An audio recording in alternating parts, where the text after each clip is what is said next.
Assalamualaikum warahmatullahi wabarakatuh. Yang terhormat Ibu Dr. Kertati Sumekar, SCMM, selaku dosen pengampu mata kuliah teori portofolio dan juga analisis investasi. Di sini kami dari kelompok 4 akan mempresentasikan mengenai beta disesuaikan dan juga beta untuk pasar modal berkembang. Sebelum itu, izinkan saya untuk memperkenalkan anggota kelompok kami terlebih dahulu. Yang pertama ada Rina Anjani Maula, yang kedua ada Busrul Hana Hawatif, yang ketiga ada saya sendiri Al-Fatoni, yang keempat ada Sinta Kumalasari, dan yang terakhir ada Mas Herda Gigi Putra Pangestu. Langsung saja masuk ke pembahasan pertama yang akan dijelaskan oleh rekan saya Rina Anjani Maula. Materi yang pertama yaitu pengertian beta. Beta merupakan suatu pengukur volatilitas atau volatility return suatu sekuritas atau return portofolio terhadap return pasar. Beta merupakan pengukur resiko sistematik atau systematic risk dari suatu sekuritas atau portofolio relatif terhadap resiko pasar. Volatilitas adalah fluktuasi dari return suatu sekuritas atau portofolio dalam jangka waktu tertentu. Selanjutnya yaitu ketepatan beta historis. Berdasarkan penelitian Bloom pada tahun 1975 menunjukkan bahwa beta historis memiliki hubungan dengan beta masa depan. Hubungan ini akan semakin kuat untuk beta portofolio yang memiliki banyak sekuritas di dalamnya. Berikut ini adalah tabel korelasi antara beta-beta untuk dua periode yang berbeda. Hasil dari penelitian Bloom menunjukkan korelasi terendahnya yaitu 0,60 dan korelasi tertingginya yaitu 0,98. Kesalahan perhitungan beta portofolio akan semakin kecil dengan semakin banyaknya sekuritas di dalamnya. Karena kesalahan perhitungan beta untuk masing-masing sekuritas akan saling meniadakan. Selanjutnya yaitu menyesuaikan dan memprediksi beta. Bloom pada tahun 1971 juga menyajikan bukti bahwa estimasi beta cenderung mengarah ke nilai 1 dari satu periode ke periode yang lain. Ini berarti bahwa nilai beta yang kurang dari 1 akan naik mengarah ke nilai 1 untuk periode berikutnya. Begitupun sebaliknya, estimasi beta yang lebih besar dari 1 untuk periode selanjutnya akan cenderung turun mengarah nilai 1. Dapat dilihat pada tabel di bawah ini, tabel beta untuk dua periode yang cenderung mengarah ke nilai 1. Hasil dari regresi diperoleh persamaan sebagai berikut. Beta sekuritas KI pada periode kedua sama dengan 0,343 ditambah 0,671 beta ke sekuritas KI untuk periode sebelumnya. Memprediksi nilai beta dapat juga dilakukan dengan cara lain. Nilai dari beta yang diprediksi sesungguhnya juga mempunyai kecenderungan mendekati nilai rata-ratanya. Berdasarkan kecenderungan ini, maka beta dapat disesuaikan dengan mengambil separuh nilai beta historis dan separuhnya lagi nilai rata-ratanya. Penyesuaian ini mempunyai arti bahwa nilai beta historis disesuaikan mengarah ke nilai rata-ratanya. Atau dengan rumus beta yang diprediksi sama dengan setengah beta historis ditambah setengah lagi beta rata-rata. Materi selanjutnya akan dijelaskan rekan saya. Vasicek menyarankan bahwa penyesuaian beta menuju ke nilai rata-ratanya tidak menggunakan bobot yang sama, tetapi dari besarnya ketidakpastian atau kesalahan pengambilan sampel dari beta. Bobot yang digunakan untuk rata-ratanya tertimbang adalah faktor ketidakpastian atau yang diukur dengan nilai variannya. Jika ROBI merupakan varian dari beta sekuritas yang ada di sampel di periode historis dan ROB1 merupakan varian dari beta sekuritas ke-1, maka bobot yang disusulkan oleh Vasicek adalah sebagai berikut, yaitu RO2 B1 dibagi RO2 B1 plus RO2 BI1 untuk BI1 dan RO2 BI1 dibagi RO2 B1 dikali RO2 BI1 untuk B1, sehingga beta yang diprediksi untuk sekuritas K1 di periode kedua adalah sebagai berikut.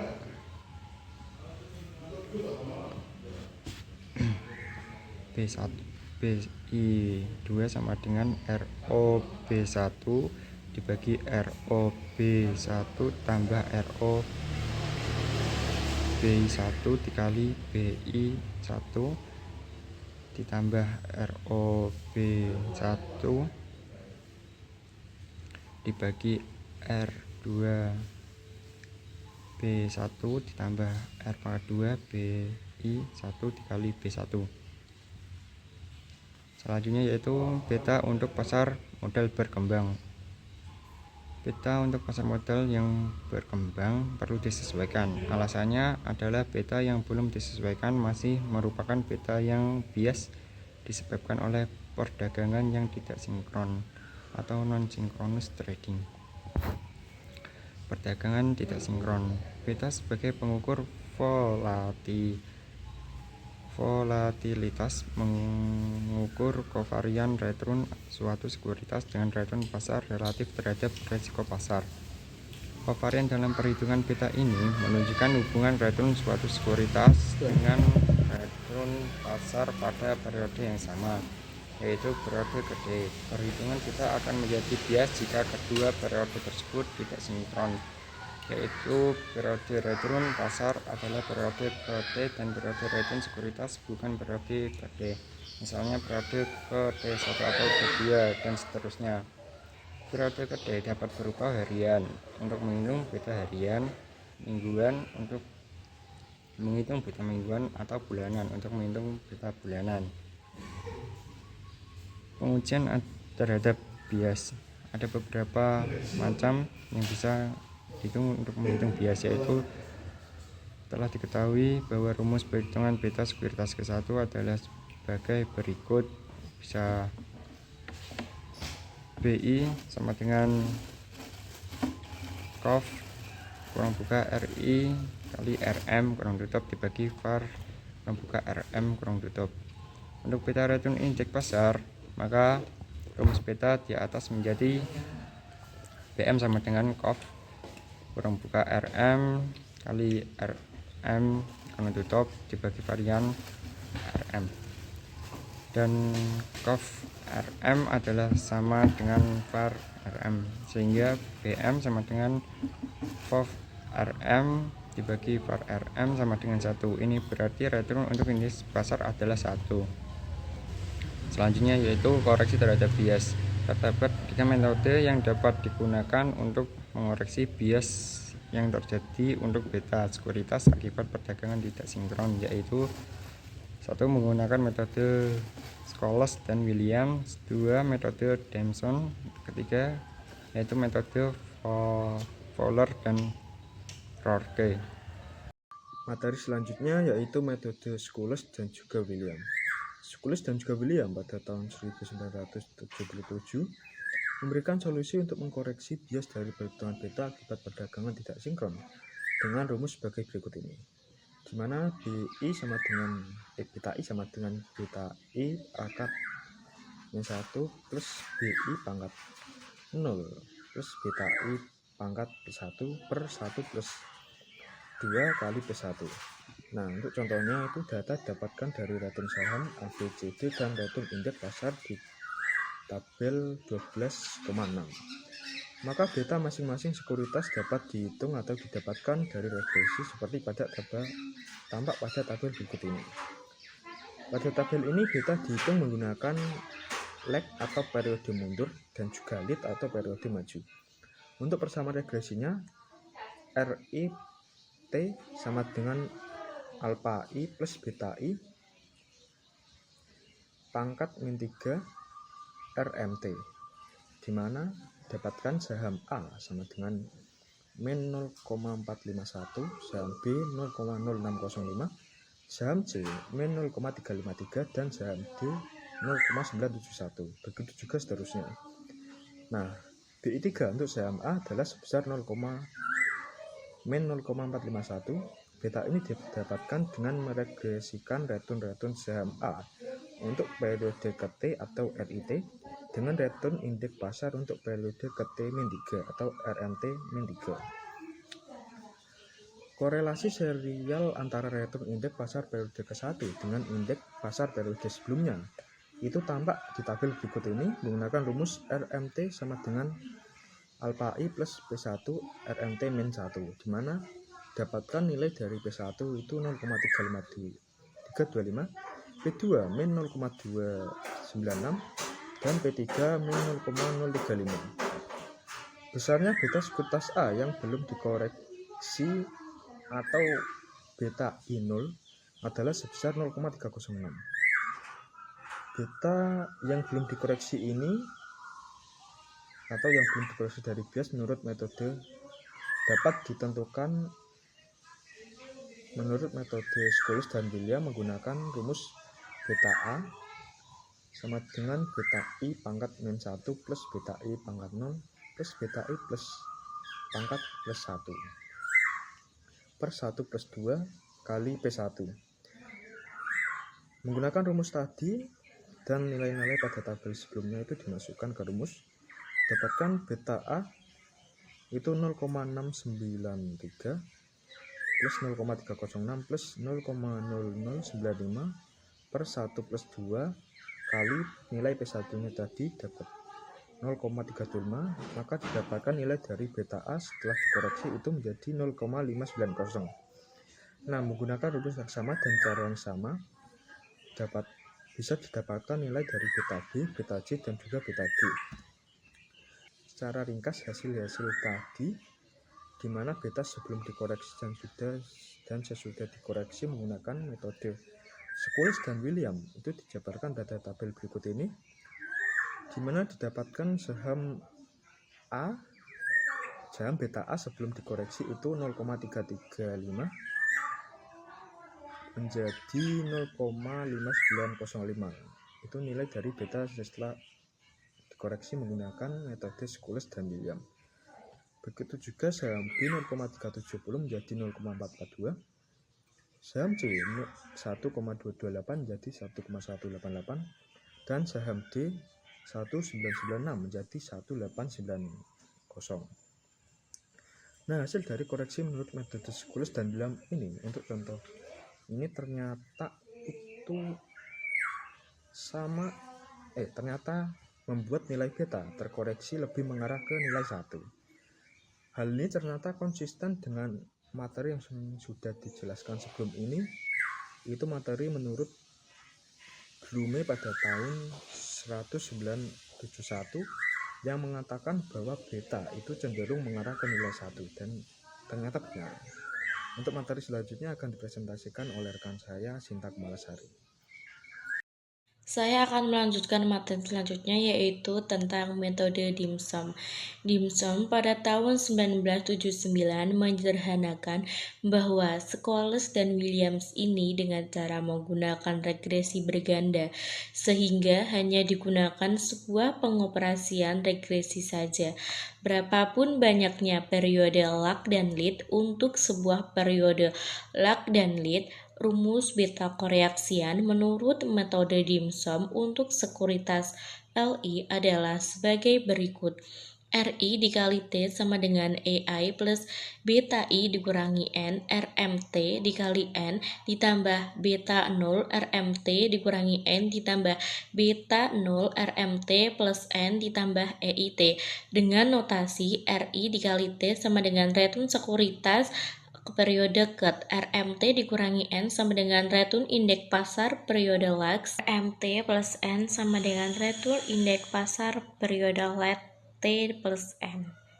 Selanjutnya yaitu contoh soal. Untuk dua periode lag dan lead persamaan regresi berganda yang digunakan di metode dim sum menjadi RI dikali T sama dengan EI plus beta I dikurangi 2, RMT dikurangi 2 plus beta I dikurangi 1, RMT dikurangi 1 ditambah beta I 0 RMT plus N ditambah beta I plus 1 RMT plus 1 ditambah beta I plus 2, RMT plus 2, dan EIT.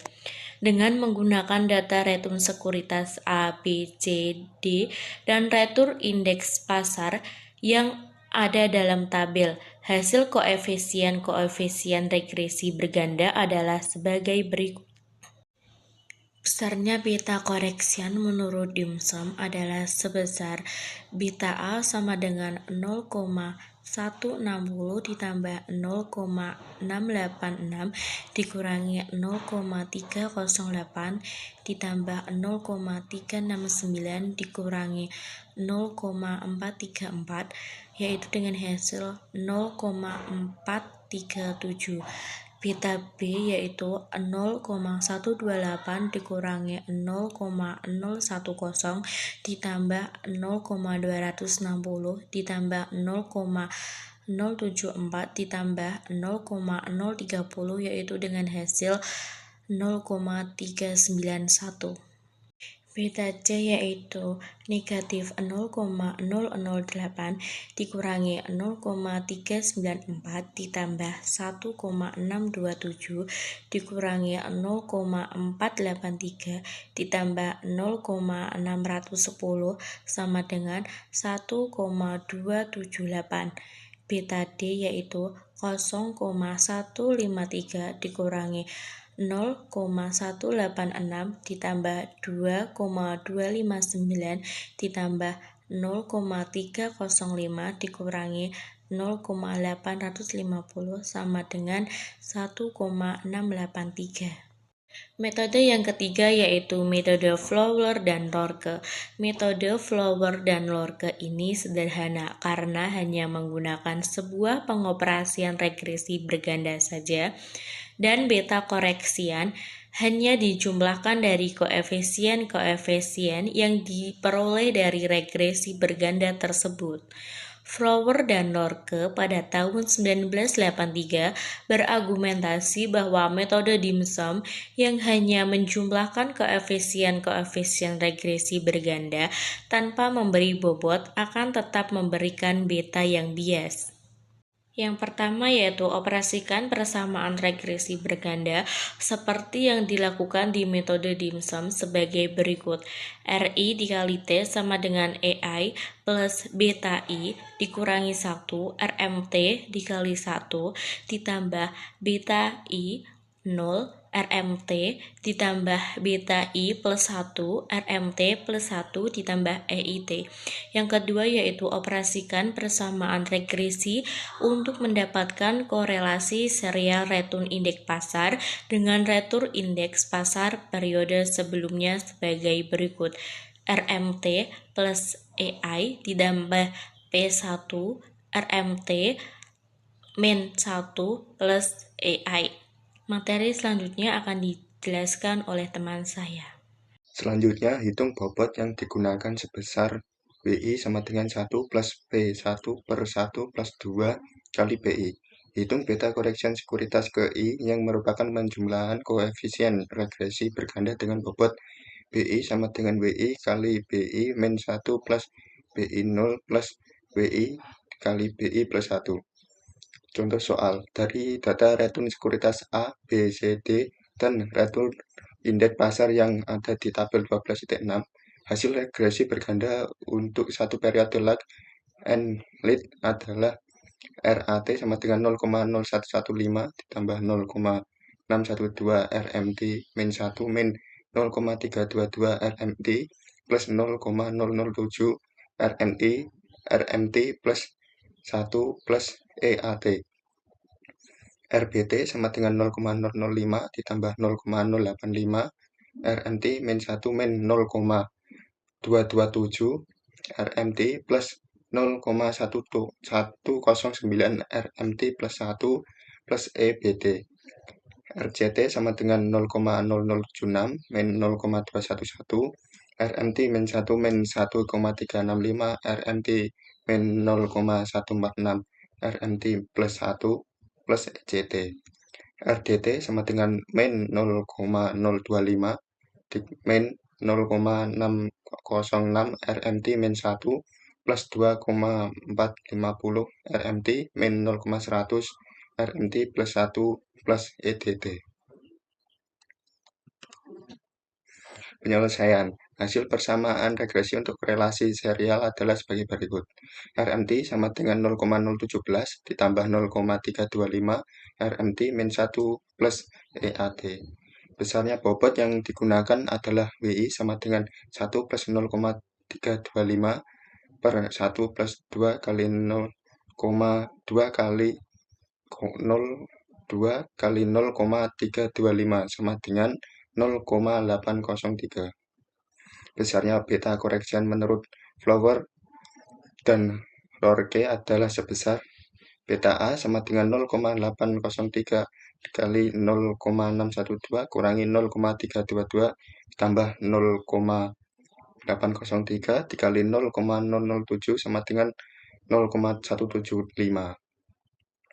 Beta B sama dengan kurang buka 0,803 kurang tutup dikali 0,085 ditambah 0,227 ditambah kurang buka 0,803 kurang tutup dikali 0,109 sama dengan 0,383. Beta C sama dengan kurang buka 0,803 kurang tutup dikurangi 0,211 ditambah 1,365 dikurangi kurang buka 0,803 kurang tutup dikali 0,146 sama dengan 1,078. Beta D sama dengan kurang buka 0,803 dikurangi 0,608 ditambah 2,451 ditambah 0,803 dikali 0,101 sama dengan 1,882.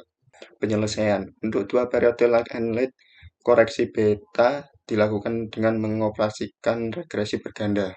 Rumus bobot dan rumus beta koreksian sebagai berikut ini. RIT sama dengan AI tambah BI min 2 RMT min 2 plus BI min 1 RMT min 1 plus BI 0 RMT plus BI plus 1 RMT plus 1 plus BI plus 2 RMT plus 2 plus EIT. RMT sama dengan AI plus P1 RMT min 1 plus P2 RMT min 2 plus ET. WI sama dengan 1 plus 2 dikali PI tambah P2 per 1 tambah 2 kali PI tambah 2 kali P2. W2 sama dengan 1 plus P1 plus P2 per 1 plus 2 kali P1 plus 2 kali P2. BI sama dengan W2 kali BI min 2 plus WI kali BI min 1 plus BI 0 plus W1 kali B1 kali BI plus 1 plus W2 kali BI plus 2. Selanjutnya yaitu kesimpulan. Beta merupakan salah satu parameter penting dalam analisis investasi yang digunakan untuk mengukur sistematis suatu saham atau portofolio yang relatif terhadap pasar. Konsep ini menjadi pilar dalam model penetapan harga aset modal atau capital asset pricing model atau disingkat CAPM yang sangat populer di bidang keuangan. Dengan menunjukkan bahwa beta standar yang dihitung berdasarkan data historis seringkali tidak mencerminkan secara akurat risiko sistematis di pasar berkembang karena faktor-faktor seperti likuiditas rendah, volatilitas tinggi, dan ketergantungan pada kondisi ekonomi makro lokal. Metode penyesuaian beta itu termasuk metode Schullers dan Williams, metode Dimson, dan metode Fowler dan Rorke. Nah, metode-metode ini bertujuan untuk mengatasi bias yang melekat pada beta standar dengan mempertimbangkan faktor-faktor seperti perdagangan tidak sinkron, efek tin trading, dan pengaruh volatilitas dan faktor risiko tambahan. Ya, itu tadi presentasi dari kelompok kami. Semoga presentasi ini dapat mudah dimengerti dan juga dapat memberikan wawasan dan pengetahuan yang bermanfaat bagi kita semua.